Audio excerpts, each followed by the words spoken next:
Hello friends, let's start practice session of income tax का total income tax liability. Yes दोस्तों, अच्छी तरह से आप प्रैक्टिस करेंगे आरटीपीज एमटीपीज के क्वेश्चंस प्लस हम एक्स्ट्रा इंपॉर्टेंट क्वेश्चंस जो हमें अच्छा लगा कि ये बहुत सारे पॉइंट्स को कवर करता है। इसको प्रैक्टिस करने से आप मल्टीपल सम सोल्व कर पाओगे, वो सब कुछ मैंने कवर किया है। और ये प्रैक्टिस सेशन अटेंड करके आपके सिनेरियो बेस्ड क्वेश्चंस का भी कॉन्फिडेंस बढ़ेगा, एज वेल एज जो मास्टर प्रॉब्लम आता है वो भी आप सोल्व कर पाएंगे बहुत बढ़िया से। बस एक ही रिक्वेस्ट है आपसे, जैसे ये मेरा पार्ट 1 का सेशन कंप्लीट करते हो, इमीडिएटली इन सारे क्वेश्चंस को आप एक कॉपी में प्रैक्टिस कर लेना। और कोई डाउट रहेगा तो हमारा व्हाट्सएप नंबर है, हमारा कॉन्टेक्ट नंबर है, आप वहाँ पे आप व्हाट्सएप कर देना और इमीडिएटली मैं आपको रिप्लाई कर दूंगा। Thank you. Let's start session. Mister के 40 ईयर्स ओल्ड रेसिडेंट इंडिविजुअल, ये CRTP जनवरी 26 का क्वेश्चन है। बेटा कभी भी टैक्स में रेसिडेंट और एज बता दे, इसको अंडरलाइन करना, क्योंकि वो सीनियर सिटीजन का टैक्स रेट वगैरह कुछ बेनिफिट्स अलग हैं, और रेसिडेंट है तो आपके ग्लोबल इनकम टैक्सेबल है। तो details of income earn 24-25 from diversified business और एडजस्टमेंट 1 2 3 4 5 6 इतने सारे दिए। And compute total income of mister K assuming shifting out of default tax regime. ये बहुत इंपॉर्टेंट पॉइंट है, इमीडिएटली आप क्वेश्चन पेपर में चेक कर लीजिएगा। आपको टोटल इनकम कंप्यूट करना, ये तो समझ गए। And shifting out of default scheme, normal scheme पे, और एक assume case total income excluding minor income is higher than that of wife, और एक पॉइंट बताया। तो यानी पता चल गया टोटल इनकम कैलकुलेट करना है एंड नॉर्मल स्कीम पे। चलिए ध्यान देते हैं। He runs two business, manufacturing business with profit 10 lakh. बेटा इसको PGBP में ले जाइए, मैन्युफैक्चरिंग बिजनेस, और स्पेकुलेटिव बिजनेस का लॉस है 7 लाख। सो ध्यान से सुनेंगे, स्पेकुलेटिव बिजनेस का लॉस का क्या सीखे थे आप लोग क्लास में। It can be set up only from profit of speculative business. Speculative business का लॉस को स्पेकुलेटिव बिजनेस के प्रॉफिट से सेटअप कीजिए। प्रॉफिट नहीं है तो कैरी फॉरवर्ड कर लीजिए 4 इयर्स तक। बट स्पेकुलेटिव बिजनेस का प्रॉफिट है और नॉर्मल बिजनेस का लॉस है, can be set up one sided. तो बेटा स्पेकुलेटिव बिजनेस का लॉस है, इसे इसे या तो आप कैरी सेट ऑफ करेंगे या कैरी फॉरवर्ड करेंगे। ये 7 lakh. He incurred loss 2,15,000, let out house property and also earned income 50,000, activity owning maintaining resources. For earning income he incurred expenses 5,000। तो यहाँ पे दो हेड्स डाल दिया बेटा। एक तो HP, इन्होंने HP का लेट आउट प्रॉपर्टी का लॉस है 2,15,000। तो नॉर्मल स्कीम में HP में लॉस होता है तो दूसरे हेड से सेटअप कर सकते हैं, बट मैक्सिमम 2 लैक्स का ही लॉस सेटअप होगा।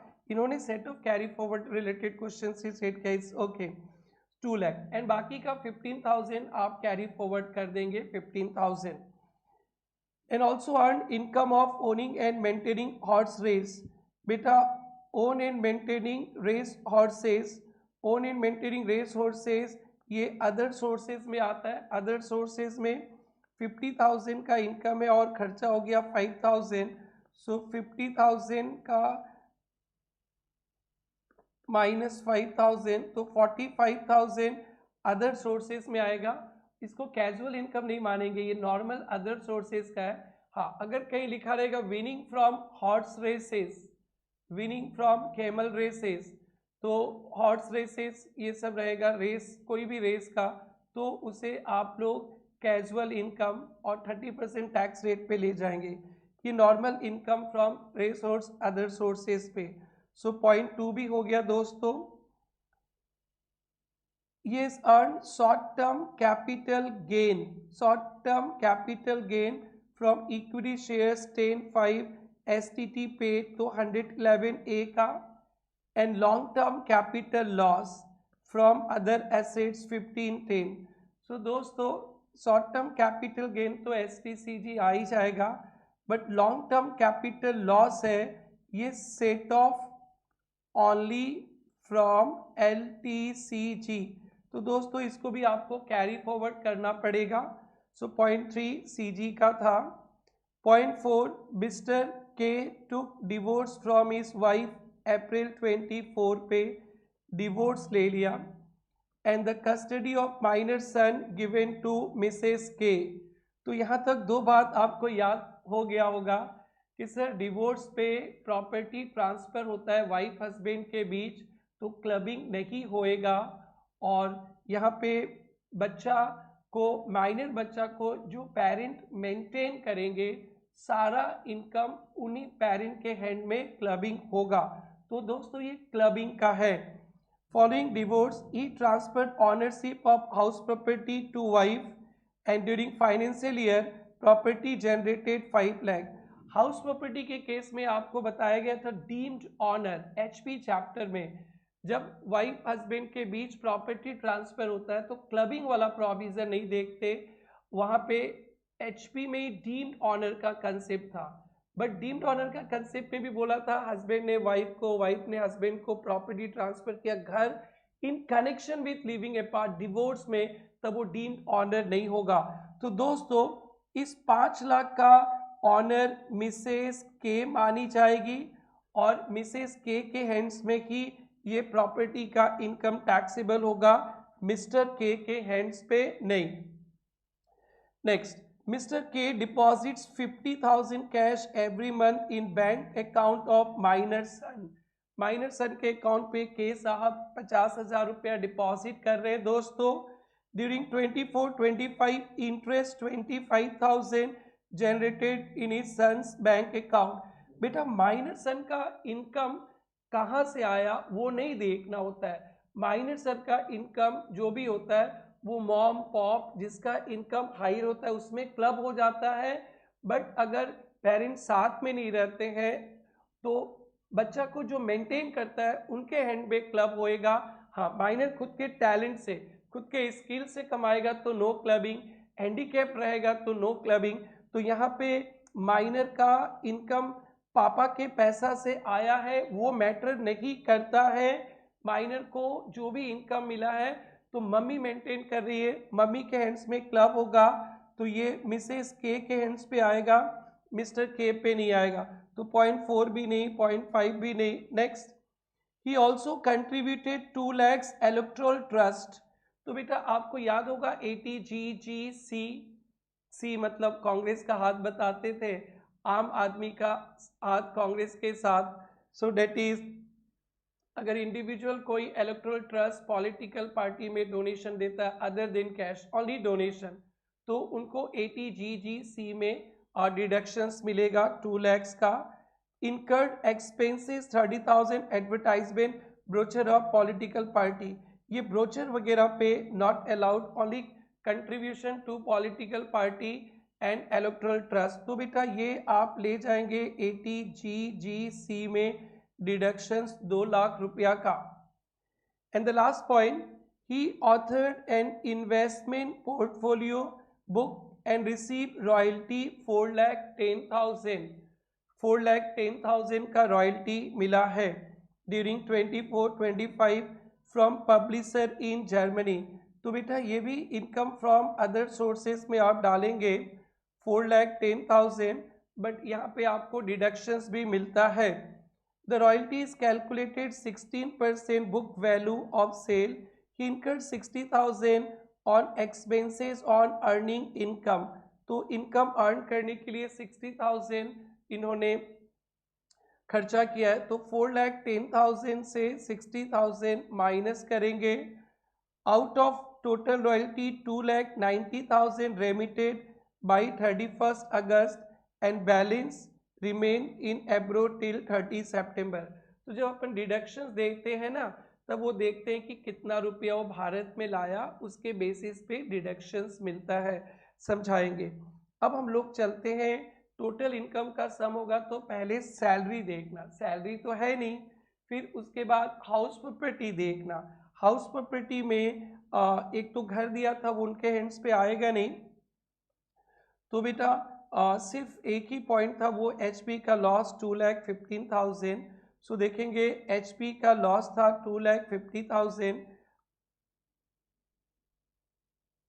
तो वो लॉस सेटअप हो जाएगा PGBP से सेटअप कर दिया है।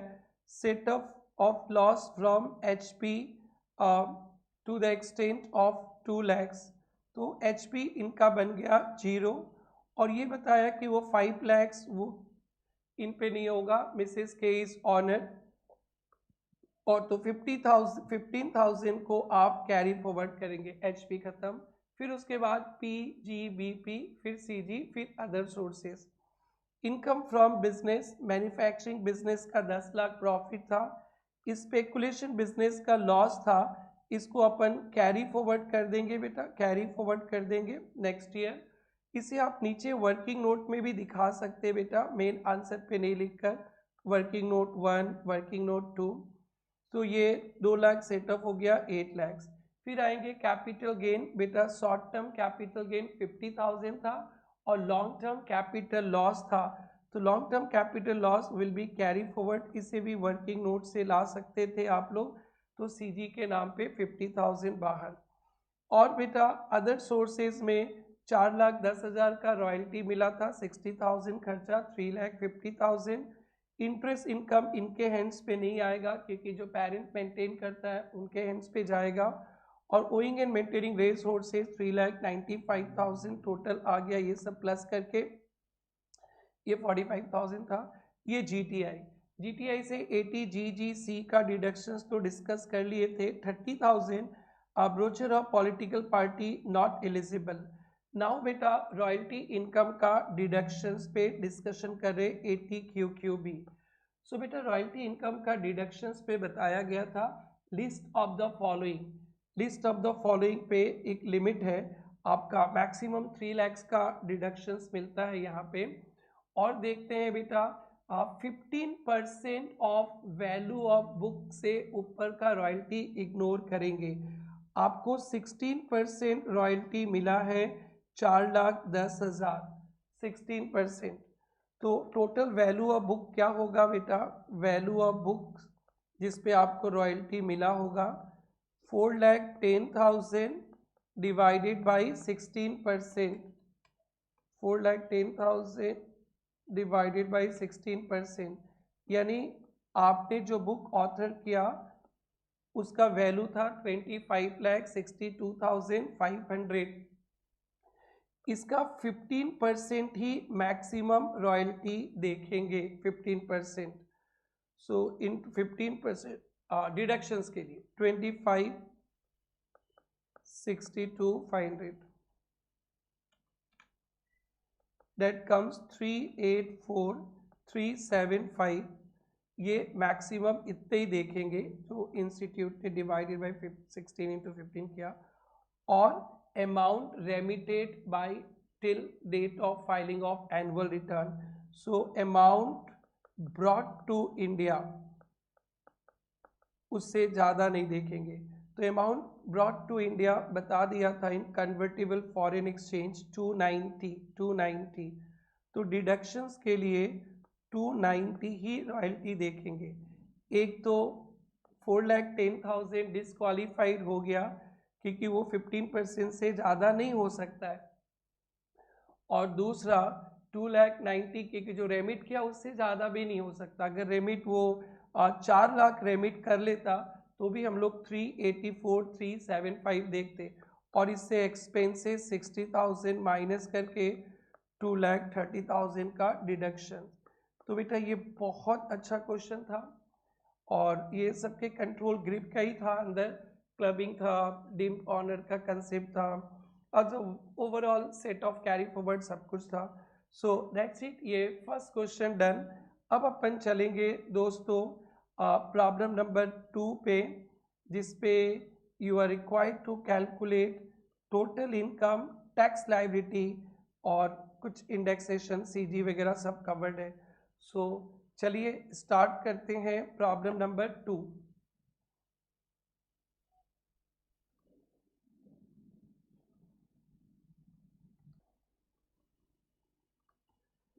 यस, प्रॉब्लम 2 में मिस्टर वैभव रेसिडेंट, इंडिविजुअल एज 46 ईयर्स, तो ये पॉइंट हमेशा ध्यान रखेंगे, एक रेसिडेंट अंडरलाइन करेंगे, 46 ईयर्स, सब कुछ ऑल इज वेल, और बहुत सारा एडजस्टमेंट है, 1 2 3 4 additional information A B C D और ई। फिर पूछा है you are required to compute total income and tax liability. Yes दोस्तों, ये मास्टर सम है टोटल इनकम टैक्स लाइबिलिटी का of Mr Vaibhav for assessment year if he opts out default scheme. ये तो बहुत इंपॉर्टेंट है। सो टोटल इनकम कैलकुलेट करना है, टैक्स लाइबिलिटी एकदम बिंदास।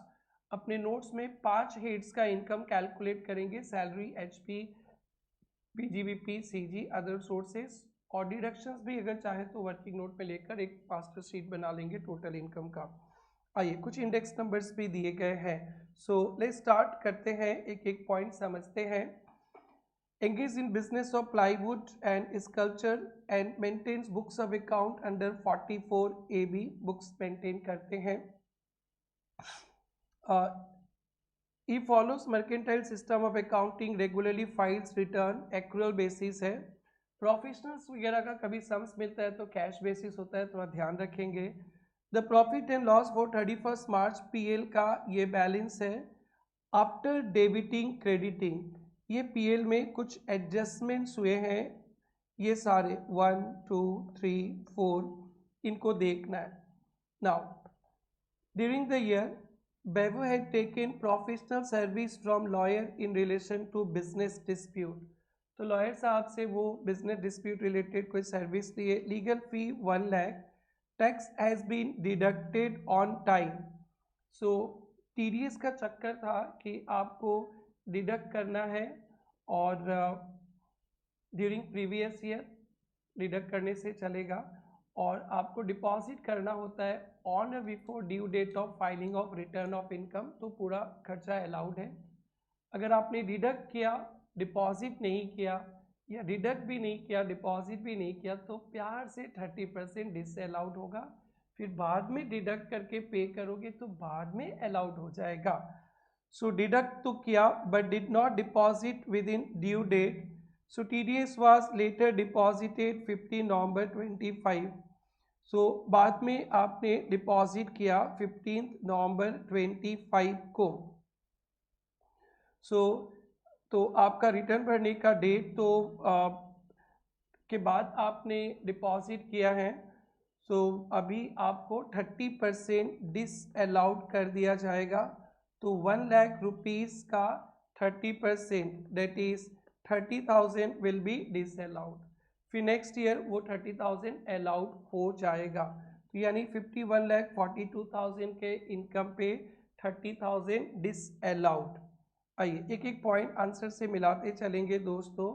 यहाँ पे इनकम फ्रॉम PL दिया गया बिजनेस का, और ऐड करेंगे जो disallowed, payment for professional fee since tax deducted but not deposited on और बिफोर ड्यू डेट, सो 30% डिसअलाउड 30%।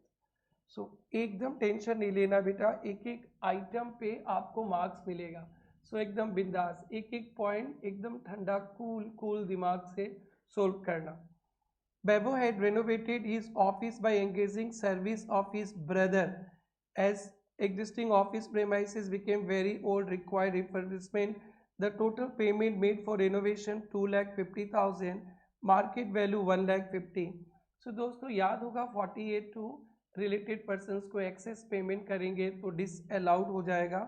सो 2,50,000 पे किया है तो 150 ही रीजनेबल है, तो 1 लाख PL में प्रॉफिट में आपके प्लस कर दिए जाएंगे दोस्तों।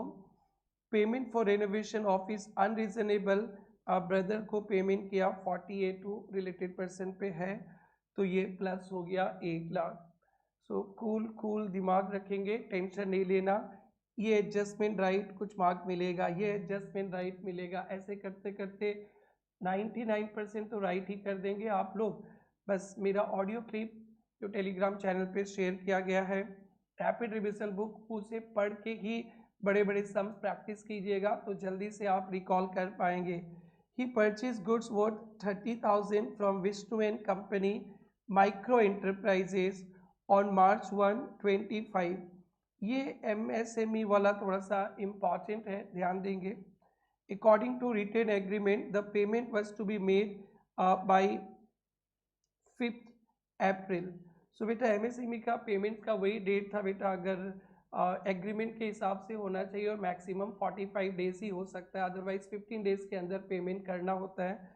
आप सबको पता होगा 43B(H) में बहुत इम्पॉर्टेंट है। सो इन्होंने मार्च 1 को ख़रीदा था और एग्रीमेंट पे लिखा था 5 अप्रैल, तो 45 डेज के अंदर ही है। हाउएवर पेमेंट इज़ मेड 15 अप्रैल को पेमेंट किया है। सो 15 अप्रैल को पेमेंट किया है, बट खर्चा है मार्च का। तो ये 30,000 24-25 में अलाउड नहीं होगा, ये 30,000 अलाउड होगा 25-26 में। तो 24-25 में माइनस कर दिया पीएल में, तो हम लोग इसको प्लस कर देंगे पीएल में 30,000। ये इम्पॉर्टेंट पॉइंट है दोस्तों। Payment to Vishnu and company micro enterprise purchase not allowable 43B(H) payment was not within specified as per agreement, but ये भी ध्यान नहीं 45 डेज को पार नहीं कर सकता है और एग्रीमेंट नहीं है तो 15 डेज के अंदर तो पेमेंट करना ही है। सो ये पॉइंट बहुत बहुत बहुत इम्पॉर्टेंट है। इट्स नॉट नेसेसरी यहीं आ जाए, MCQs में भी मिल सकता है। डेप्रिसिएशन एज पर पीएल, ये तो हिंदुस्तान पाकिस्तान का रिश्ता होता है। डेप्रिसिएशन अकाउंट्स के डेप्रिसिएशन को डिसअलाउड कर देंगे दोस्तों। तो ये देखिए अकाउंट्स के डेप्रिसिएशन को डिसअलाउड कर दिए।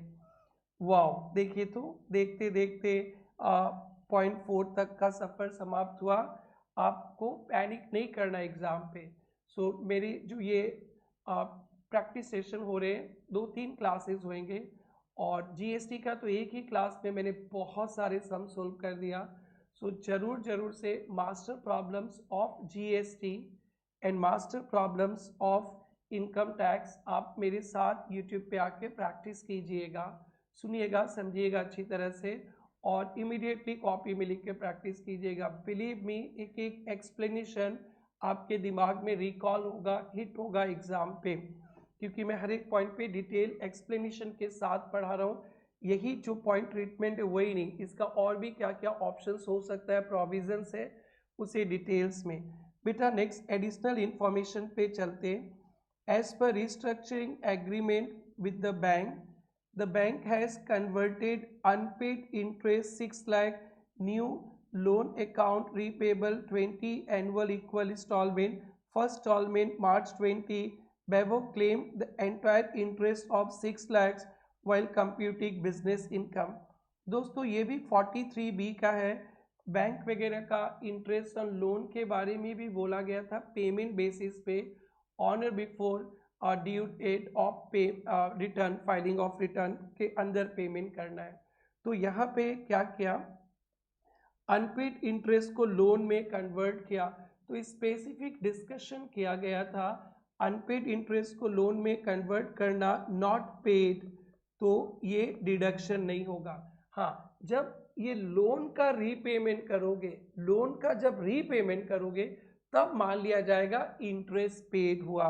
तो ये 6 लाख रुपया लोन बना नॉट पेड और 6 लाख रुपया को आप 20 इंस्टॉलमेंट में देंगे। पहला इंस्टॉलमेंट मार्च में दिया तो अंकल मानेंगे, टैक्स वाले अंकल, 6 लाख डिवाइडेड बाय 20 यानी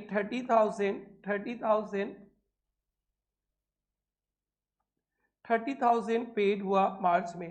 तो 30,000 अलाउड होगा दोस्तों। when interest converted into loan, it's not paid, no deduction, but when loan will be repaid, interest will be considered as repaid। so यहाँ पे 30,000 अलाउड होगा। बट वैभव भाई ने क्या किया, 6 लाख को एक्सपेंसेस दिखा दिया। तो पीएल में 6 लाख प्लस करेंगे और 30,000 माइनस करेंगे। बेटा ये भी बहुत इम्पॉर्टेंट एडजस्टमेंट है, 3B था और इसका ए भी। तो देखेंगे बेटा यहाँ पे क्या क्या, conversion of interest into loan, conversion of interest shall not be treated as payment, unpaid so converted will be deduction when paid, so 30,000 will be allowed, 30,000। तो इन्होंने 5,70,000 एड बैक कर दिया। आई होप ये समझ में आ गया होगा, इंपॉर्टेंट भी है। Next depreciation as per income tax, yes इसमें तो कोई देखना ही नहीं है, -12 लाख कर देना है आपको। minus 12 lakhs. Next, he contributed 50,000 toward tier 1 account of NPS. NPS पे जो सैलरीड पर्सन है वहाँ तो मालिक भी करता है, वो भी करते हैं, और सेल्फ एम्प्लॉयड भी NPS में डिपॉजिट कर सकता है। तो मैक्सिमम डिडक्शन था 20% ऑफ GTI, और ATCCD 1B में 50,000 एडिशनल था, तो यहाँ पे 50,000 1B से लीजिएगा, क्योंकि ATCCE का एक लिमिट होता है ना, ATC, CCC और CC और D का मिलाकर 1,50,000 से ज़्यादा नहीं होगा, उसमें 1B नहीं आता है, तो इनको मिल जाएगा बेटा ATCCD 1B पे ही ले लेना, क्योंकि आगे कोई प्रॉब्लम नहीं होता है, इस पर पूरा अलाउड है। Further he has invested 5 year TD ATC पे, क्योंकि वो डिफॉल्ट स्कीम में शिफ्टेड आउट है, इसलिए डिडक्शंस मिल रहा है। तो ये 2 डिडक्शंस का है, तो डिडक्शंस का वर्किंग नोट बना लीजिएगा आप लोग, अच्छी तरह से वर्किंग नोट बना के ही करना चाहिए। ये देखिए डिडक्शन अंडर चैप्टर 6 से ATC इन्वेस्टमेंट इन 5 ईयर डिपॉजिट 1,50,000, और कंट्रीब्यूशन टू NPS पहले हमेशा 50,000 1B से लीजिएगा, क्योंकि इसके आगे कोई रेस्ट्रिक्शन नहीं है। यस, बस बेटा 2 पॉइंट और है, और टैक्स कैलकुलेशंस है और ख़त्म। जो बच्चों का खौफ होता है मास्टर सम्स, एकदम नहीं डरना है, जस्ट मेरे साथ कूलली प्रैक्टिस कीजिएगा, जितना कूल मैं पढ़ा रहा हूँ उतना कूल आपको रहना है, और ऑडियो रिवीजन ज़रूर से कीजिएगा एग्ज़ाम्स के पहले, रैपिड रिवीजन बुक भी पढ़िएगा, सो डेट इम्पॉर्टेंट पॉइंट्स रिकॉल हो जाए। Important points, he employed 90 employees during 24-25.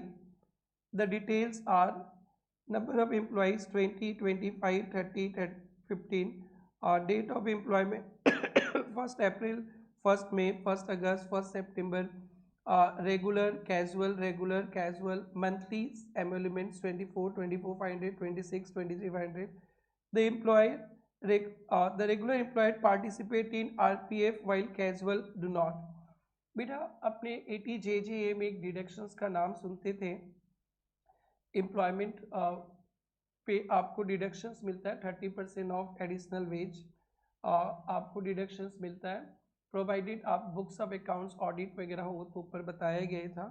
तो यहाँ पे जो है वो कैजुअल इनकम पे ये डिडक्शंस नहीं मिलता है, कैजुअल इनकम पे, कैजुअल इनकम अगर है जो कैजुअल वर्कर्स है उस पे नो डिडक्शंस, रेगुलर एम्प्लॉयज़ पे डिडक्शंस है, बट सैलरी 25,000 से ज़्यादा नहीं होना चाहिए। सो और यहाँ पे ये भी डिसक्वालीफाइड हो जाएंगे, तो रेगुलर एम्प्लॉयज़ 24,000 पे इंटू 12 इंटू 20 एम्प्लॉयज़ है, इंटू 30% आपको डिडक्शंस मिलेगा।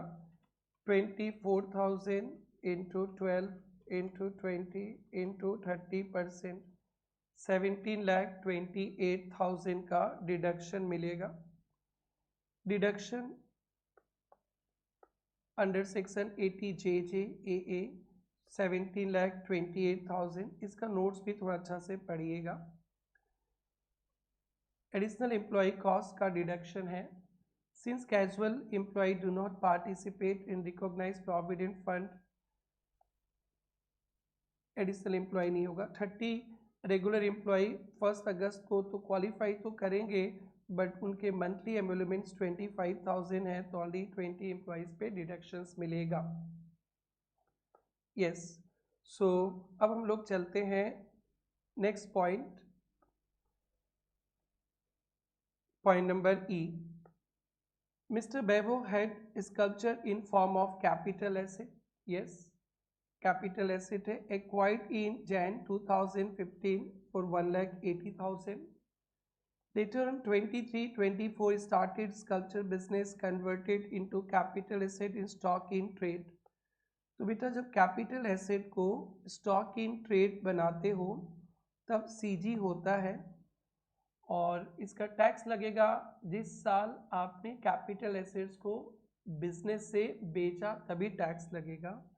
तो इन्होंने 23-24 में कन्वर्ट कर दिया CG will arise in 23-24 और CG के लिए FMB on the date of conversion shall be deemed to be full value of sale consideration। 3.5 lakh आपका सेल वैल्यू माना जाएगा और आज PGBP भी होगा। सो बेटा conversion of capital asset into stock, इसमें दो बातें आप सीखे होंगे। कन्वर्शन पे CG होगा जिस साल, year in which stock is sold, तो ये स्टॉक को बेचा कब, इज सोल्ड स्टॉक इन जून 10-24, तो 24-25 पे होगा और सेल प्राइस ले लेंगे FMV on the date of conversion और CII के लिए पहले कहना तो CII of year of conversion लेंगे और PGBP भी होगा सेल प्राइस माइनस FMV, ये पूरा कहानी है।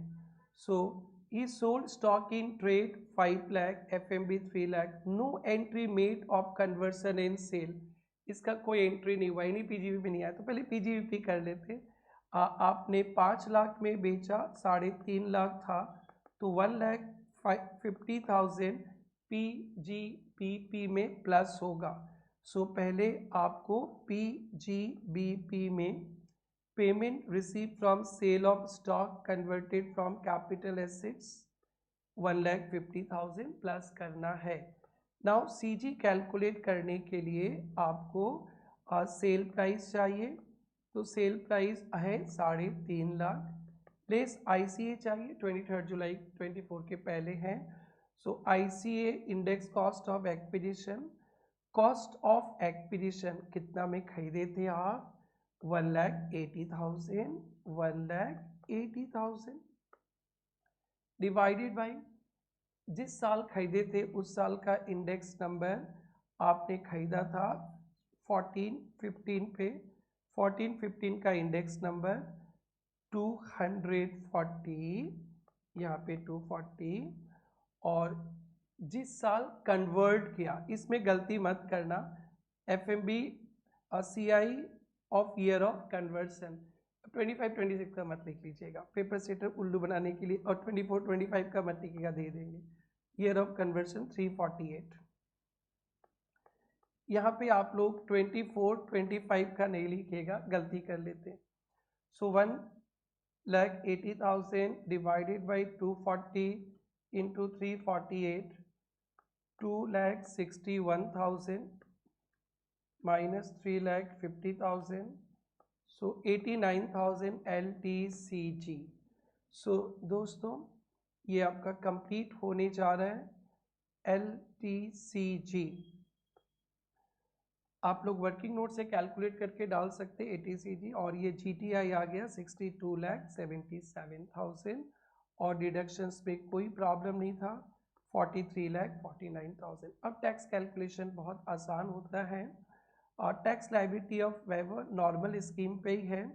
सो LTCG पे 20% क्योंकि वो 23 जुलाई 24 के पहले है, और टैक्स 42,60,000 पे up to 2,50,000, 2,50,000 to 5,00,000, 5 to 10, 10 to 40, 2,60,000, ये सब करते करते करते हेल्थ एंड एजुकेशन से 4% जोड़ते, सरचार्ज नहीं लगेगा because your income does not exceed 50 lakhs, और ये आपका टैक्स लायबिलिटी निकला 11,52,632। टैक्स लायबिलिटी नियरेस्ट ₹10 पे राउंड अप कर देंगे। सिंस आपका इनकम 20 लाख से ज़्यादा है और आपने 80 JJAA का डिडक्शंस लिया है, तो आपके लिए AMT भी चेक किया जाएगा। Computation of adjusted total income and AMT, income exceeds 20 lakhs और वो आपने डिडक्शंस 80 JJAA का लिया, इसलिए आपको देखना है। तो AMT में क्या बताया गया था, जो भी इनकम निकला उसमें उस इनकम को उस डिडक्शंस को प्लस कर दीजिए जिसके कारण आपका इनकम बहुत कम गया। सो टोटल इनकम जो निकला था 80 JJAA का डिडक्शंस प्लस कर दिया 60,77,000। अब तो आपका AMT इज 18.5%, AMT होता है 18.5%, सरचार्ज 10%, टोटल इनकम 50 लाख से ऊपर है, ये प्लस कर दिया, फिर प्लस करके सेस टैक्स लाइबिलिटी तो 1286,140। सो 1286,140 आपका एक्चुअल टैक्स लाइबिलिटी कम है तो देश चलाने के लिए 1286,140 पे कीजिए और आपको क्रेडिट मिल जाएगा। टैक्स लाइबिलिटी इतना देना है, इतना हुआ था, you will be getting credit. So ये क्वेश्चंस बहुत ही अच्छा था दोस्तों, और इसमें 2-3 अच्छे पॉइंट्स थे जो आपको बहुत अच्छी तरह से ध्यान से रखना है। ये वर्किंग नोट में भी कोई डाउट आएगा तो जरूर से पूछ लीजिएगा। यस फ्रेंड्स, आरटीपी के दोनों क्वेश्चन सोल्व कर दिया आपने। जो टोटल इनकम टैक्स लायबिलिटी था, एमटीपी 1 जनवरी 26 के क्वेश्चंस देखते हैं। फिर एमटीपी 2 अभी आया ही है, उसे भी अपने पार्ट 2 में कवर कर लेंगे। दोस्तों जरूर से इन सब क्वेश्चंस को प्रैक्टिस करना है, ये इंस्टीट्यूट के दिमाग में ऐसा ही एडजस्टमेंट्स चल रहा है, सो एग्जाम में इसके आजू बाजू क्वेश्चंस ही आपको मिल सकते हैं। मिस्टर विश्वास रेसिडेंट, बेटा कंटिन्यूसली थर्ड टाइम बोल रहे हैं, रेसिडेंट इंडिविजुअल एज 43 ईयर्स, आराम से टैक्स कैलकुलेशंस के लिए इंपॉर्टेंट रहता है, ध्यान रखेंगे। Provides information in supplementary decorated income and expenses. और एमटीपी 1 जनवरी 26 मैंने फुल एक्सप्लेनेशन का डाल दिया है अपने यूट्यूब चैनल के प्लेलिस्ट पे, आप देखिएगा, मिल जाएगा आप लोगों को। आइए फिर भी इसको एक बार डिस्कस करेंगे अच्छी तरह से। एक इनकम एंड एक्सपेंडिचर दिया हुआ है, फिर बहुत सारे एडजस्टमेंट्स है, दिल खोल के एडजस्टमेंट्स दिए।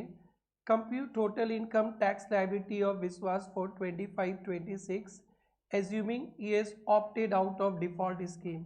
ये लास्ट लाइन बहुत इंपॉर्टेंट होता है दोस्तों, opted out of default scheme. अगर नहीं बोलेगा तो हमेशा डिफॉल्ट स्कीम ही मानते हैं।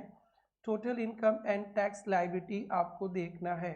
सो चलिए, एक पीजीबीपी दिखता है आपको, consultancy charges, interest on PPF, interest on savings, interest on NSC, employees remuneration, office expenses, general expenses, electricity, medical expenses, purchase of furniture, depreciation, ये profits दिया है।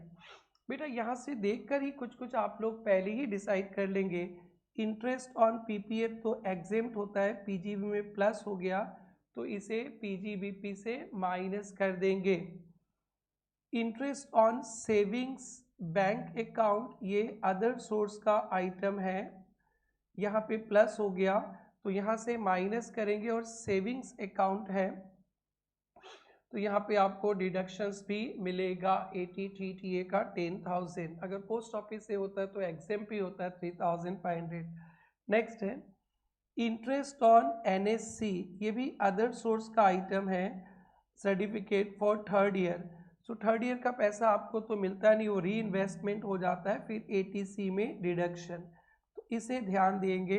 इंटरेस्ट ऑन NSC 8 इशू है, ये पीजीबीपी में plus हो गया है, PGBP से माइनस करेंगे और फिर इसे अदर सोर्स में दिखाएंगे, डिडक्शंस भी मिलेगा। सो 60,000, 20,000, 21,000 आपको माइनस करना है। ये देखेंगे दोस्तों, less incomes credited not taxable under PGBP, ये 60,000 माइनस 20,000 माइनस 21,000 माइनस, ये तो अपने मन से ही कर देना है। और पीपीएफ तो एग्जेम्प्ट होता है, और ये 20,000 अदर सोर्सेज में, और ये आपके अदर सोर्सेज में और डिडक्शंस भी। तो देखेंगे बेटा अदर सोर्सेज में ये 20,000 और ये भी, और इसे री इन्वेस्टेड माना जाता है तो ATC में डिडक्शंस भी, वो आपको मिलेगा नहीं, आपको 5 ईयर्स के बाद ही मिलेगा, री इन्वेस्टेड मानते डिडक्शंस मिलता है। सो ये पॉइंट क्लियर हो गया। नेक्स्ट बेटा आगे देखते हैं, एम्प्लॉइज रेम्यूनरेशन तो ठीक ही है, एडजस्टमेंट देखेंगे आगे। Office expenses, general, electricity, medical ठीक है। परचेज ऑफ फर्नीचर नहीं आता है बेटा, इसके डेप्रिसिएशन 10% माइनस करते पढ़ लेंगे, but purchase of furniture 48,000 allowed नहीं है और डेप्रिसिएशन अकाउंट्स का भी अलाउड नहीं है। तो 48,000 प्लस 90,000 ये आप अपने नेट प्रॉफिट में प्लस करेंगे। नेट प्रॉफिट में purchase of furniture plus depreciation books का प्लस। अब आराम से रिलैक्स हो जाएंगे, जो एडजस्टमेंट्स दिया है ऊपर से रिलेटेड रहेगा उसका ट्रीटमेंट करेंगे। हो गया पीजीबीपी आपका। The expenses of employees remuneration and benefits. Family planning expenses 20,000 incurred for employees which were revenue in nature, same paid account paycheck. दोस्तों family planning expenses only company करे तो अलाउड है और ये अदर देन कंपनी करे तो ये allowed नहीं है। कंपनी में था कि रेवेन्यू एक्सपेंसेस फुल्ली अलाउड और कैपिटल एक्सपेंडिचर किया तो 5 एनुअल इक्वल इंस्टॉलमेंट। तो दोस्तों ये फैमिली प्लानिंग एक्सपेंसेस ये किसके अंदर इंक्लूडेड था? Employee remuneration. तो इसके अंदर से 20,000 डिसअलाउड हो जाएगा दोस्तों। सो आप लोग family planning expenses incurred plus 20,000। So first adjustment हो गया। नेक्स्ट देखते हैं। Payment of salary 25,000 per month to mister Vishwas sister in law who is in charge of accounts and comparison to similar reasonable salary market rate 20,000। बेटे ऐसे कहते हैं साली आधी घर वाली, बट टैक्स में साली वो रिलेटेड पे नहीं होता है। तो ये जो 5,000 अपनी खुद का सिस्टर रहती काम करती उनको दे देते हैं तो डिसअलाउड हो जाता। अभी 5,000 एक्स्ट्रा दिया है, कोई प्रॉब्लम नहीं है, तो ये अलाउड है पूरा, तो इसको कुछ भी नहीं करना है। Salary payment to sister in law in excess of market value it's okay, disallowed नहीं होगा बिकॉज रिलेटिव को तो रिलेटिव में sister in law not included within the definition relative, so ये कोई प्रॉब्लम नहीं है। अगर खुद की सिस्टर होती तो फिर हम लोग 5,000 डिसअलाउड करते। Next, amount received by Biswas as employees contribution to EPF for the month of Feb deposited after due date।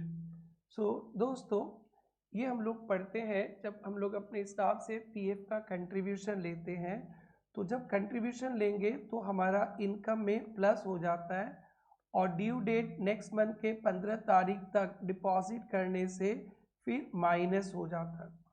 तो आपने पैसे तो लिए बट उससे डिपॉजिट नहीं किए तो 10,000 आपका इनकम में प्लस हो जाएगा दोस्तों। 10,000 आपके इनकम में प्लस हो जाएगा। 10,000 आपके इनकम में कहाँ प्लस किया इंस्टीट्यूट ने?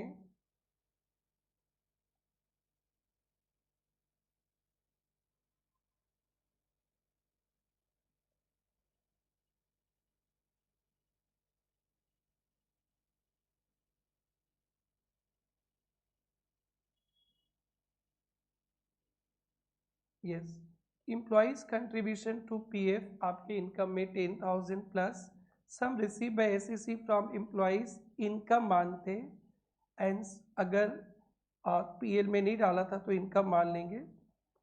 Deductions allowed if on or before due date फरवरी का, तो उसके बाद किया इसलिए डिडक्शन नहीं, तो प्लस 10,000 माइनस 10,000 होता, बट आपने डिपॉजिट ही नहीं किया तो प्लस 10,000। और ध्यान रखेंगे इस पीएफ पे सेक्शन 43B नहीं लगता है।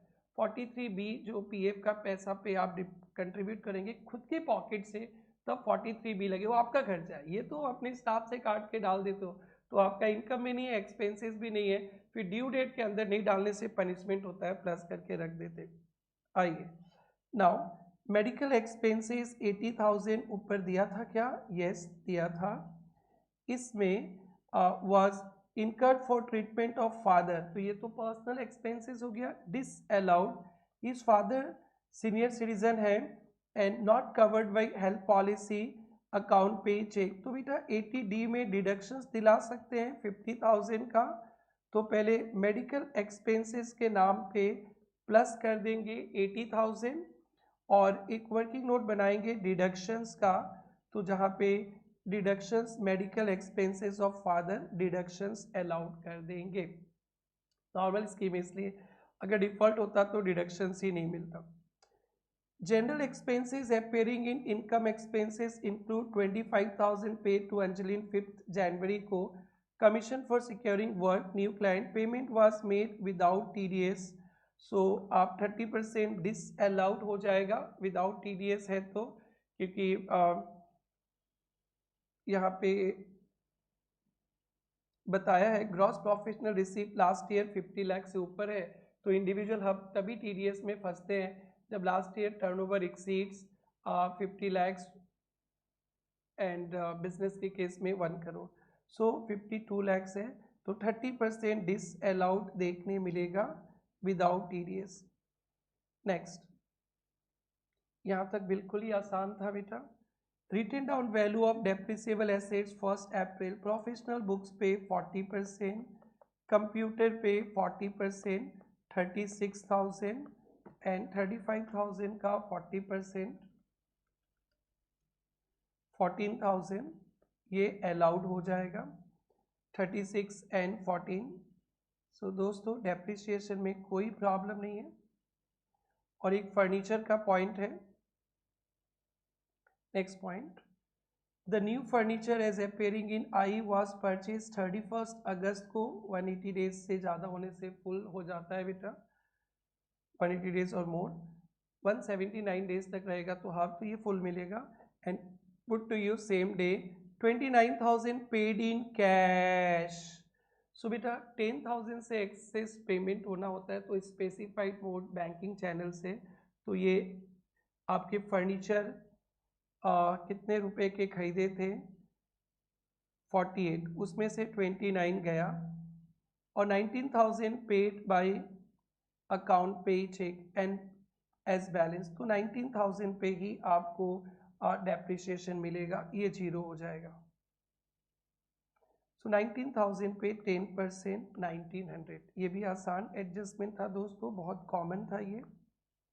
10,000 से ऊपर पेमेंट के other than specified mode not allowed. Next, mister Vishwas purchase a car 24/23/335 personal use के लिए एंड 30 अप्रैल को brought the car for professional use, fair market value. बेटा यहाँ पे एक प्रोविजन याद आ रहा होगा आपको भी, जब बिल्डिंग पर्सनल यूज से बिजनेस में लाते हैं, बिल्डिंग ओनली बिल्डिंग, तब हम लोग जब से खरीदे तब से नोशनल डेप्रिसिएशन लगाकर जो WD भी आता है उसी की कॉस्ट मानते हैं। बट अदर एसेट्स के लिए जो ओरिजिनल कॉस्ट है उसी को ही कॉस्ट मानेंगे। अगर बिल्डिंग को आप 2 साल पर्सनल यूज करके बिजनेस में लाओगे तो 2 साल का नोशनल डेप्रिसिएशन के बाद आएगा वैल्यू। और other than building like car, computer, laptop, तो original cost will become cost in business और इसी पे आपको डेप्रिसिएशन मिलेगा 15%। ये FMB नो उल्लू बनाविंग बोलना। तो 3,35,000 पे आपको डेप्रिसिएशन लेना है 15%, 50,000 to 250। And the next point, you made contribution 1 lakh PPF में 30 जनवरी को बेटा ATC में अलाउड, एंड ये एक बड़ा सा सम बहुत आराम से हो गया दोस्तों। ये ATC में आपको डिडक्शंस दिला देते हैं। ATC में PPF, NSC third accrued interest ध्यान रखेंगे, अदर सोर्सेज में और फिर ATC में री इन्वेस्टेड डिडक्शंस। और मेडिकल एक्सपेंसेस फादर का हो गया था, ATTTS सेविंग्स अकाउंट का 181, 50 लाख 55,350। टैक्स कैलकुलेट करेंगे बेटा, 50 लाख से ऊपर है तो सरचार्ज भी होगा और जस्ट 50 लाख से ऊपर है तो मार्जिनल रिलीफ भी होगा। ये MTP 1 पे भी कवर था, फिर से बता दे रहे, 2,50,000 ये सब तो आप टैक्स कैलकुलेशन तो इस स्टेज पे सकी जाएंगे। 10% लगेगा मार्जिनल रिलीफ और उसके बाद health cess and this margin relief. फिर से एक बार देख लीजिए, आपका टोटल इनकम 50 लाख पे टैक्स आया था 1460 2016। अब क्या करना है बेटा, आपको टैक्स ऑन 50 लैक्स निकालना है, प्लस 50 लैक्स के ऊपर जो इनकम है जोड़ देना, उससे ज़्यादा टैक्स नहीं होगा। तो टैक्स ऑन 50 लैक्स 13,12,500 और tax total income less 50 lakhs, तो टोटल इनकम आपका आया था 50 लाख 55,350, इससे 50 लाख माइनस कर देंगे तो 55,350, इतना ही मैक्सिमम टैक्स देना है आपको, बट टैक्स बना इतना, तो ये रिलीफ ले लीजिए और उसके बाद सेस जोड़ के tax liability. So that's it, बहुत अच्छा सम था। इन सम्स को करेंगे तो ये पता नहीं कि एग्जाम में आए कि नहीं आए, बट आपका ना कॉन्फिडेंस बढ़ जाएगा, जो एक डर होता है मन से वो निकल जाएगा। अब हम लोग आरटीपी सितंबर 25 के क्वेश्चन सोल्व करेंगे दोस्तों। यस, नाउ आरटीपी सितंबर 25 से कुछ क्वेश्चंस उठाते हैं जिसमें आपको टोटल इनकम कंप्यूट करने बोला गया है और if is paying tax under default scheme. So चलिए देखते हैं क्या है। Mister Aryan, resident individual working in Nischay Limited earned salary 90,000 per month। तो ये आपका सैलरी इनकम पे आएगा दोस्तों 90,000 पर मंथ। और स्टैंडर्ड डिडक्शंस तो आपको याद ही होगा, नॉर्मल स्कीम में 50,000 और डिफॉल्ट स्कीम में 75,000। He holds 20,000 equity share in Alpha Limited Indian listed company purchased on 1st Jan 16। These were acquired through stock exchange STT paid। तो जैसे 1 जनवरी 2016 दिखता है तो याद हो जाता है कि वो 31 जनवरी 18 का रिप्लेसमेंट वाला भी अपने को देखना पड़ेगा वैल्यू से। In August 24, Aryan transferred plot of in Chandigarh 70 lakhs which were acquired by him May 16, 22 lakhs। He paid brokerage 1% on transfer। In November 24, Alpha Limited decided to buy back। Buyback बहुत important है, buyback पे जो आपको पैसा मिलता है other sources पे और शेयर्स का कैपिटल गेन में फुल्ली लॉस हो जाता है, एकदम ध्यान से ये सम प्रैक्टिस करना है। Decided to buy back 50% of shares, 250 per shares। Alpha Limited bought back proportionate share of Mr. Aryan। In May 25, Mr. Aryan acquired residential house in Kanpur for 40 lakhs। Fair market value of equity shares दे दिया गया है 190। सो बेटा इसमें पहला point salary income है, पहले salary income पे डिस्कशन करते हैं। मिस्टर आर्यन जी नौकरी करते हैं, सैलरी मिलेगा 90,000 इंटू 12 और standard deduction sweet 16(1)(a) standard deduction. तो फर्स्ट दोस्तों सैलरी फ्रॉम निश्चय लिमिटेड 90,000 इंटू 12 और ले standard deduction sweet 16 Roman 1A, sweet 16 बोलिएगा और डिफॉल्ट स्कीम पे है तो ये डिडक्शन खत्म। अब बाकी का ये कैपिटल गेन अदर सोर्सेस पे है। तो चलिए अब हम लोग सैलरी से निकलते हैं। He holds 20,000 shares in Alpha limited Indian listed company, purchase January 1, 2016 को 200 पर share.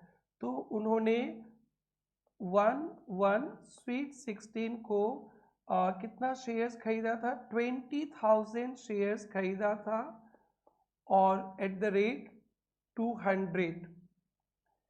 This shares were acquired through recognised stock exchange STT पे, ठीक है। In August 24 Aryan transferred a plot in Chandigarh 70 lakhs which were acquired 22 lakhs। और फिर इसको हम लोग बाद में देखेंगे, ये कैपिटल गेन एसेट्स वाला। In November 24 Alpha decided to buy back 50% of shares 250 each. नवंबर 24 पे कंपनी ने बाईबैक कर लिया 50% शेयर्स, 50% शेयर्स बाईबैक कर लिया और 250 पे। तो जब बाईबैक होता है ना तो 2 पॉइंट आपके साथ होगा और देख लेते क्या है।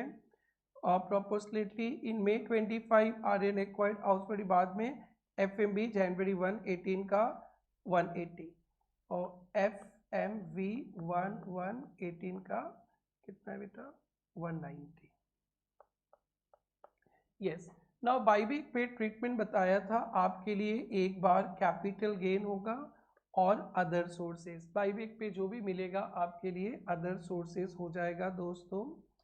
सो अदर सोर्सेज 50% ना, 50% मतलब 10,000 इंटू 250 रुपीज़ आपको मिला है। सो 10,000 इंटू 250 25 लैक्स। 25 लैक्स कोई डाउट ही नहीं है, ये आपके अदर सोर्स में कवर्ड हो जाएंगे 25 लैक्स। तो first point done.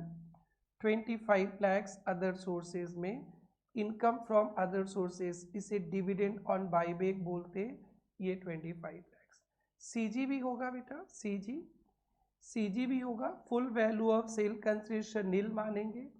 Please cost of acquisition, cost of acquisition भी देखना है आपको, cost of acquisition. So cost of acquisition के बारे में आप लोग को बताया गया था, अगर 1 Feb 2018 के पहले खरीदे थे cost of acquisition, so cost आप देखेंगे हायर, जो आपका ओरिजिनल कॉस्ट था, ओरिजिनल कॉस्ट 250 था बेटा, 250 में खरीदे थे। और इसमें जो लोअर है इनका कंपैरिजन करेंगे, लोअर। सो लोअर मीन्स FMV 31 जनवरी 18 का FMV 190 और सेल प्राइस तो 0 है। सो इनमें जो लोअर है और इन दोनों का हाई है, तो cost will become 250। So cost of acquisition हो जाएगा बेटा 10,000 into 250 25 lakhs. So 25 lakhs will be your loss. ये लॉन्ग टर्म कैपिटल लॉस होगा। ये कॉस्ट रिप्लेस करना आता होगा बेटा, हाइयर ऑफ कॉस्ट, एंड पहले देखना है lower of FMB sale price, और इसमें लोअर और ये कॉस्ट जो हाइयर है that will become. So 25 lakh will be your long term capital loss. ये बहुत बहुत इंपॉर्टेंट है, दिल से पढ़ना दोस्तों। सो बाईबैक पे consideration nil and cost of acquisition, cost of acquisitions कितना में खरीदे थे? ओके 200 में खरीदा था। कॉस्ट 250 नहीं है दोस्तों, ये बाईबैक प्राइस है। कॉस्ट 200 है, कॉस्ट 200, ये 250 नहीं लिखना है बेटा, 200। बाईबैक प्राइस था 250, कॉस्ट 200, और आपका लॉस हो जाएगा 20 lakhs long term capital loss. So your long term capital loss is 20 lakhs. Now land in building पे चलते, उसमें कोई ज़्यादा चक्कर नहीं है, शेयर्स वाला पे था। नाउ अभी देखेंगे इन अगस्त 23 जुलाई के बाद है, mister Aryan transfer plot of land 70 lakhs में बेचे हो, 16 में खरीदे थे बहुत पहले। हाँ, इसके लिए एक चक्कर है बेटा, टैक्स आप टैक्स कैलकुलेट करते समय आप लोग विथ इंडेक्सेशन विदाउट इंडेक्सेशन देख सकते हो, बट यहाँ टैक्स कैलकुलेट नहीं करना है, तो विदाउट इंडेक्सेशन होगा। ब्रोकरेज 1%, तो सिंपल सा बेटा, आपको इंडेक्सेशन बेनिफिट नहीं मिलेगा, एकदम normal sale price, brokerage, net consideration, cost of acquisition, ये CG हो गया 47,30,000। Now in May 25 Aryan acquired residential property 40 lakhs में आपने घर खरीद लिया, तो आपने लैंड बेचकर घर खरीदा, अदर देन HP बेचकर घर खरीदा, तो 54F में आपको एग्जेम्पशन मिलेगा। 54F में एग्जेम्पशन पाने के लिए आपको नेट कंसिडरेशन पूरा लगाना था, बट आपने घर खरीदा कितना रुपया का बेटा, घर कितना का खरीदा 40 लैक्स, तो एग्जेम्पशंस आपको कितना मिलता है, CG by net consideration into amount used, तो your CG is 27,30,000, your CG is 47,30,000 by net consideration of this, तो बेटा ये बड़ा आसान सम था, 19,99,841, और आपका लॉन्ग टर्म कैपिटल लॉस से सेट ऑफ करके बाकी का लॉन्ग टर्म कैपिटल लॉस तो कैरी फॉरवर्ड करेंगे, set off long term capital loss and balance sheet carry forward करेंगे। And this is a very simple sum, but shares वाला topic को लेके कारण ये सम बहुत इंपॉर्टेंट हो गया। सो जरूर से ये सम को प्रैक्टिस करना दोस्तों। यस यारो, आरटीपी सितंबर 25 का और एक क्वेश्चन देखते हैं, डिस्कस करते हैं। Problem 2, Mr. Suraj, age 40 years, submits following information for financial year ending 31st March 25. He is employed in ABC, earned salary income 10,50,000 और second, third, fourth, fifth, 6 point, 7 point, and पूछा है paper setter ने compute total income of Mr. Suraj. Income of is higher than Mrs. Suraj before including minors. Suraj exercise option of shifting out, underline shifting out of default tax regime. Default tax regime से वो बाहर है normal scheme का। तो चलिए शुरू करते हैं। फर्स्ट एडजस्टमेंट, सैलरी इनकम के साथ कंप्यूटेड वर्ड लिखा रहेगा ना दोस्तों, तो ये फाइनल मेन आंसर है। आप इसे टैक्सेबल सैलरी समझेंगे, कंप्यूटेड लिखा है तो सबसे पहला इनकम फ्रॉम सैलरी 10,50,000 है। Next, he is engaged in speculation, non speculation business.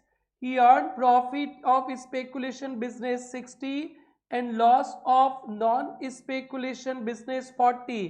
बेटा स्पेकुलेशन बिजनेस का प्रॉफिट है और नॉन स्पेकुलेशन का लॉस है।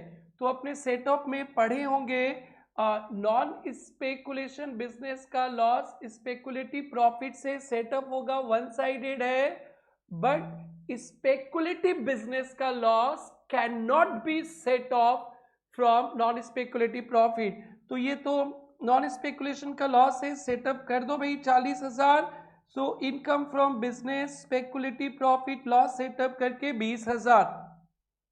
He reported short-term capital gain STCG and received winning from lotteries.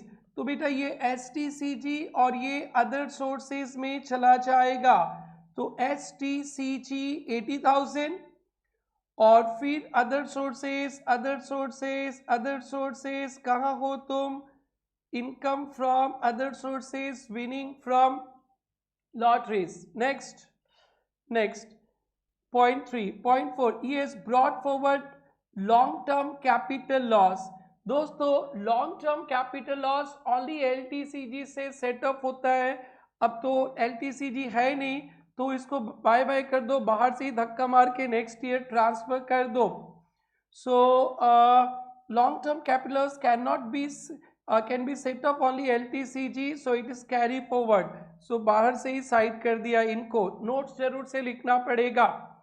Mr. Suraj has 2 children, one married daughter 17 and a son Raj 16.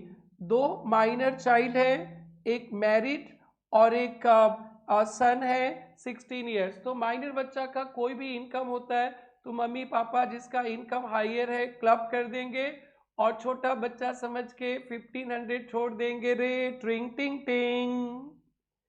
Interest income of Riya, married हो उससे कोई मतलब नहीं है, एंड राज। तो रिया का 1200 और राज का 2000। सो और भी एक पॉइंट है रिया को लेकर, तो ये 1200 और 2000 किसमें क्लब होगा? मॉम पॉप जिसका इनकम हायर है, तो बोल दिया था बिफोर इंक्लूडिंग मिस्टर सूरज। तो दोनों का इनकम प्लस होगा, income of minor married daughter interest 1200 और बेटा का भी 2000। एग्जेम्पशन देंगे हर एक माइनर बच्चा का 1500 सेक्शन 1032 पे। सो यहाँ पे रिया में ना और एक इनकम है, उसको जोड़ने के बाद फिर एग्जेम्पशन दे देंगे। नेक्स्ट देखेंगे, लास्ट पॉइंट है बेटा, he transferred a flat to Riya on 1 April 24 on account of natural love and affection This was let out from that date and generated 5,000 per month. But रिया तो माइनर मैरिड डॉटर है, तो आपको HP का section 27(1) याद होगा, deemed honour. First point, house property transfer किया spouse को, वो अभी 1-2 साल पहले मिल गया था, या माइनर चाइल्ड को, तो ट्रांसफरर ही डीम्ड ऑनर माना जाता है। मगर बट मैरिड डॉटर को देंगे, माइनर मैरिड डॉटर को, तो आप डीम्ड ऑनर नहीं माने जाएंगे। तो फिर वो माइनर मैरिड डॉटर का जो भी इनकम होगा, वो इनकम फिर क्लबिंग के हिसाब से मम्मी पापा जिसका इनकम हायर उसमें क्लब हो जाएगा। तो फ्लैट रिया को दिया था, रिया इज माइनर मैरिड डॉटर, तो सूरज डीम्ड ऑनर नहीं है, तो क्लबिंग वाला से वो उनके हैंड्स में टैक्सेबल हो जाएगा। और 5,000 पर मंथ रेंटल इनकम मिला, तो 5,000 इंटू 12 60,000। म्यूनसिपल टैक्स वगैरह है नहीं, 30% माइनस करके इनकम लेकर आ जाएंगे 42,000। तो 1200 इंटरेस्ट 42 दोनों जोड़ के 1500 आ गया, एग्जेम्पशन दे दिए। सो ये भी बेटा अच्छा पॉइंट था, ये वाला पॉइंट, पॉइंट नंबर 6 आप लोग थोड़ा स्टार मार्क करके रखेंगे।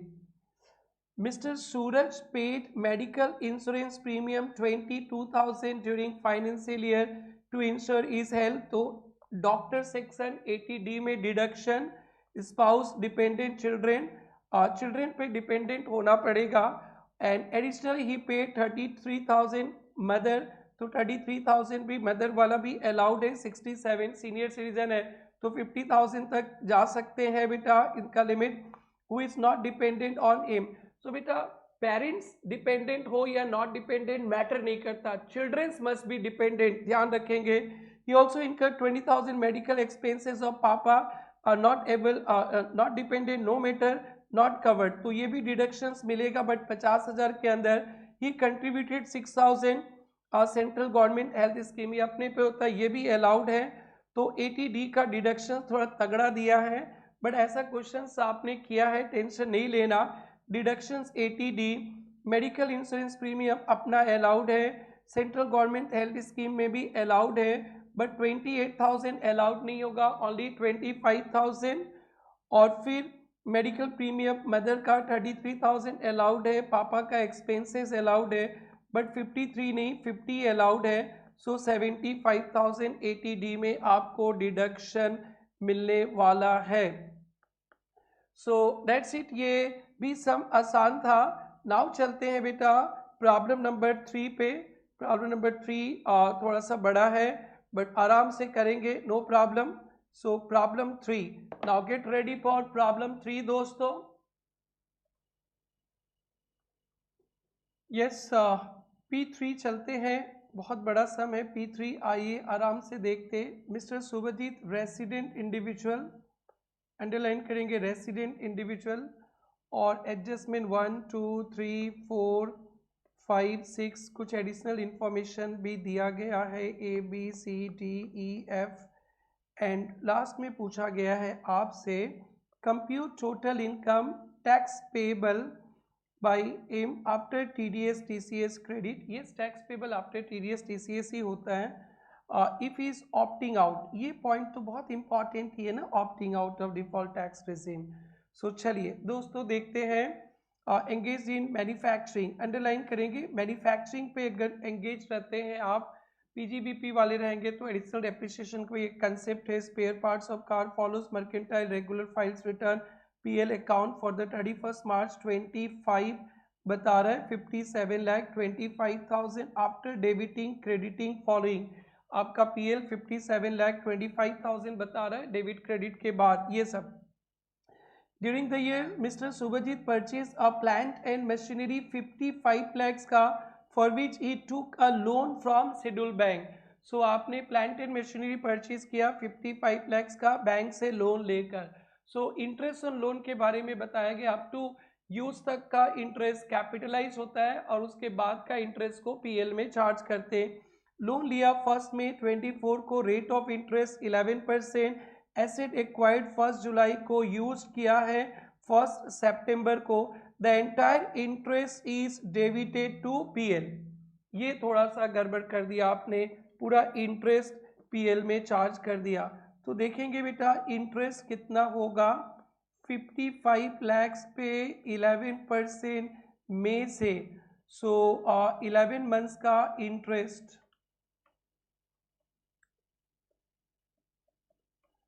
पे 11% डिवाइडेड बाई 12 इंटू 11, सो ये 5,54,583 है।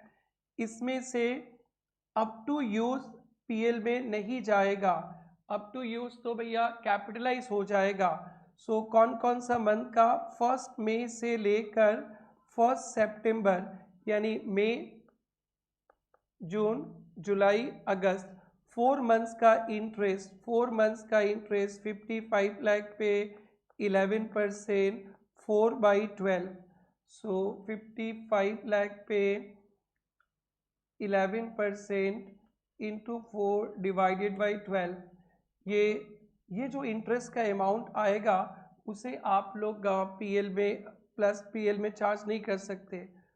2,01,667 और बचा कितना बेटा,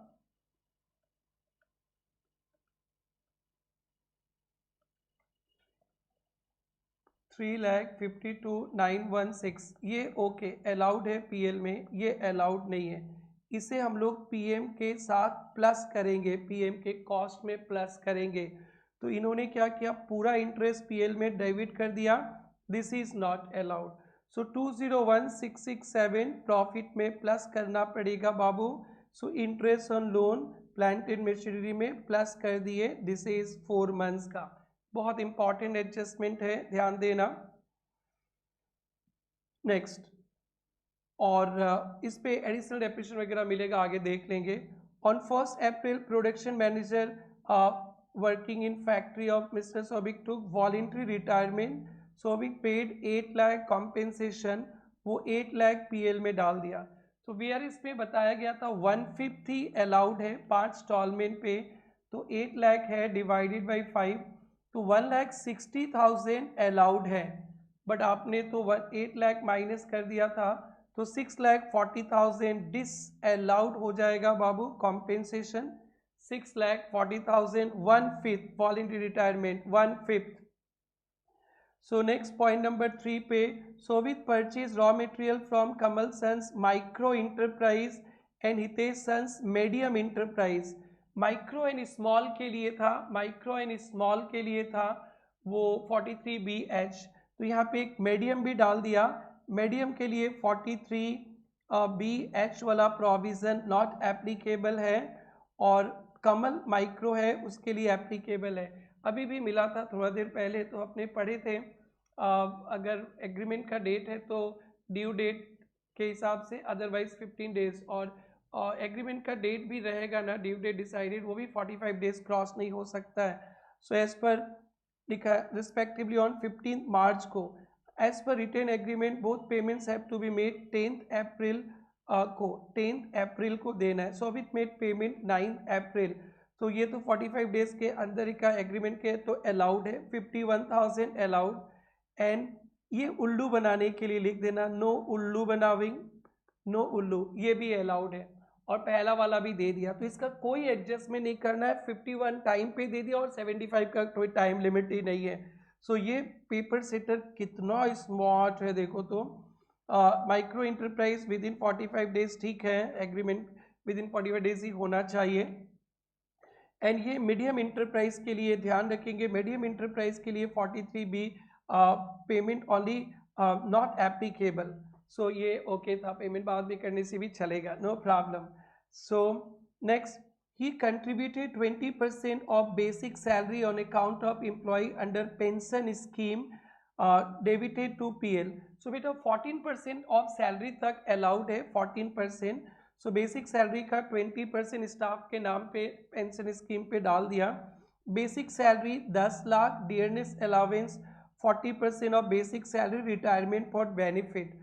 सो कंट्रीब्यूशन मालिक ने किया 20% ऑफ बेसिक 10 लाख, मालिक ने 2 लाख रुपया पेंशन स्कीम में पैसा डाला, बट 14% तक 14% ही अलाउड है। 14% of basic salary plus DA for retirement वाला। सो बेसिक सैलरी 10 लाख और डीए फॉर रिटायरमेंट बेनिफिट 40% है, form part of retirement benefit. So ये 4 लाख। सो कितना आएगा बेटा? 14 लाख का 14% 1,96,000 अलाउड है, बट उन्होंने 2 लाख पे किया, 2 लाख पीएल में डाल दिया, तो 4,000 डिस अलाउड करना है दोस्तों। 4,000 disallowed excess contribution pension scheme, 4,000 disallowed. चलते हैं दोस्तों next, depreciation debited to PL, ये तो प्लस करना ही है। 27,50,000 ये तो पहले ही प्लस कर देते हैं। Next, the entire okay, he received 13,850 income tax refund, 3,850 interest।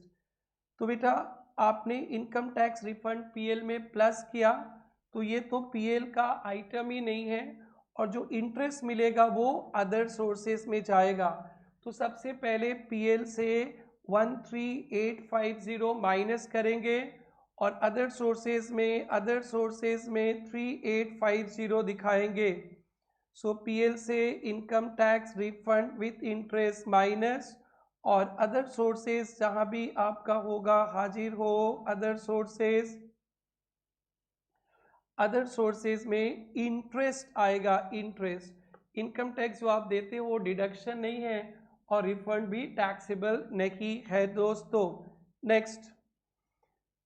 Next देखते हैं, Mr Sobit purchase new computer 31 August को, put to use, the payment was made 28,000 cash, तो कंप्यूटर का कैश ये 0, एंड 25,000 अकाउंट पे चेक 5 सितंबर को, तो कंप्यूटर पे 40% डेप्रिसिएशन, WDB और प्लांट एंड मशीनरी पे 15%, फैक्ट्री बिल्डिंग पे 15%, और एक पीएम परचेज किया था 55 लाख का, प्लस इंटरेस्ट भी कुछ कैपिटलाइज करना था 201,667, इस पे 15% डेप्रिसिएशन और 20% एडिशनल डेप्रिसिएशन मैन्युफैक्चरिंग पे है। तो ध्यान देंगे, सबसे पहले करते हैं कंप्यूटर पे 40%, प्लांट एंड मशीनरी 15 और 15। सो डेप्रिसिएशन का नोट्स हाजिर हो, फैक्ट्री बिल्डिंग पे लगा दिया, पुराने प्लांट एंड मशीनरी पे लगा दिया, कंप्यूटर 28,000 पे नहीं 25,000 पे लगा दिया, और एक पीएम परचेज किया था 1 मई को,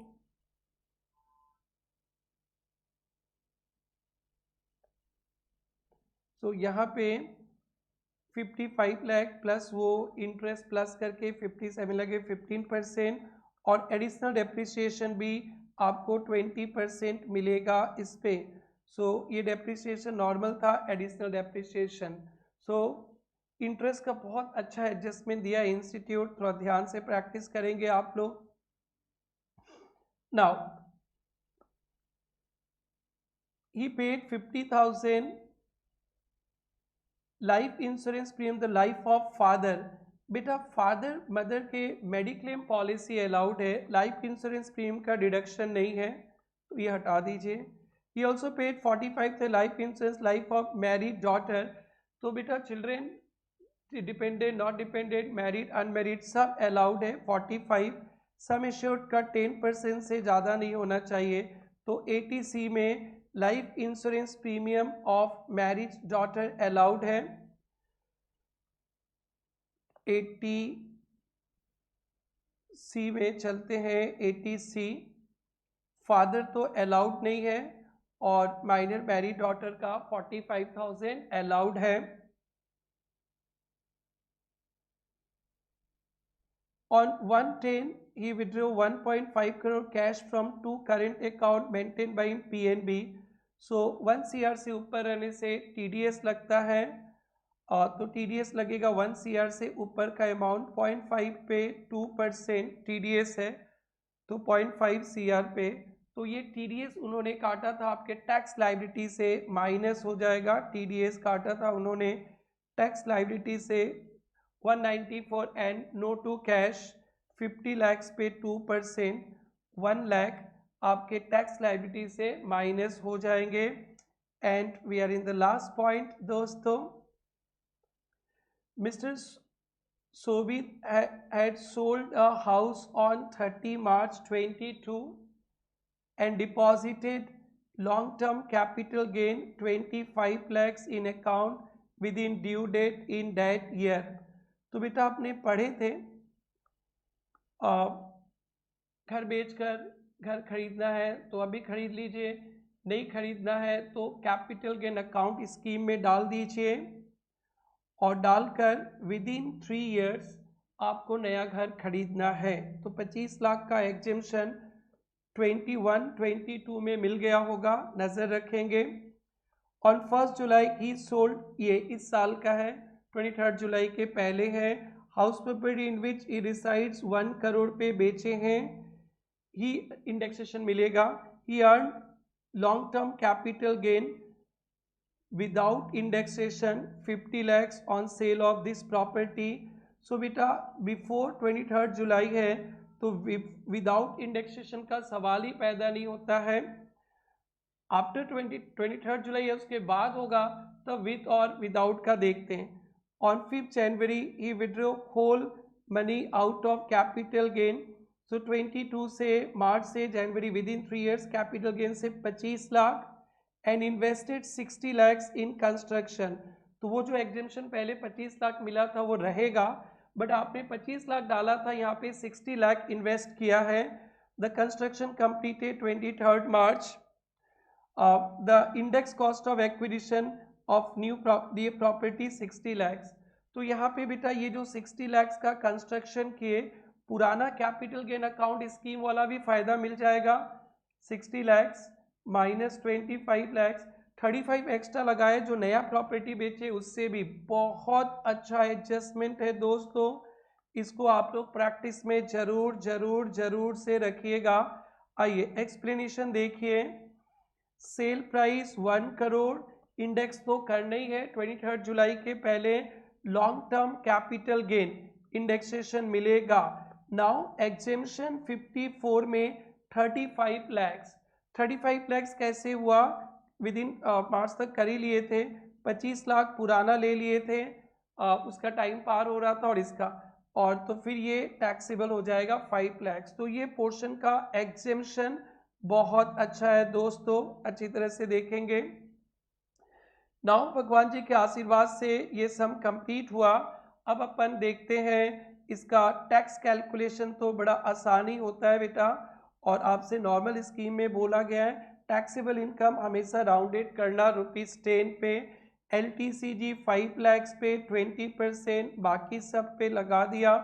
सिंस आपका इनकम 50 लाख से ऊपर है 10% सरचार्ज, और मार्जिन रिलीफ का जरूरत नहीं है क्योंकि आपका इनकम हाई रेंज पे है। हेल्थ एंड एजुकेशन से TDS, टैक्स लाइबिलिटी भी राउंडेड ₹10 पे करना है। तो ये बहुत बढ़िया सम यारो डन। अब बाकी के सम्स हम लोग मास्टर जो रिवीजन होगा टोटल इनकम का अपने नेक्स्ट वाले पार्ट पे कवर करेंगे, जिसपे जनवरी 26 के MTP2 जस्ट पब्लिश्ड हुआ वो भी कर लेंगे, और बाकी के सितंबर 25 मई 25 के क्वेश्चंस भी अपन सारे कवर करने वाले हैं। सो दैट्स इट आज के लिए, थैंक यू, बाय बाय। और एक बात ध्यान रखेंगे, GST का भी मास्टर प्रॉब्लम सोल्व कीजिएगा। GST का रैपिड रिवीजन हर एक चैप्टर्स का है वो भी देखिएगा, और सिनेरियो बेस्ड क्वेश्चंस जो MCQs में आए हैं RTP MTPs का विद फुल एक्सप्लेनेशन भी दिया गया है, जरूर जरूर से देखिएगा, और प्लीज प्लीज अपने दोस्तों के साथ भी शेयर कीजिएगा। That's it, take care, bye bye, let's meet in next class.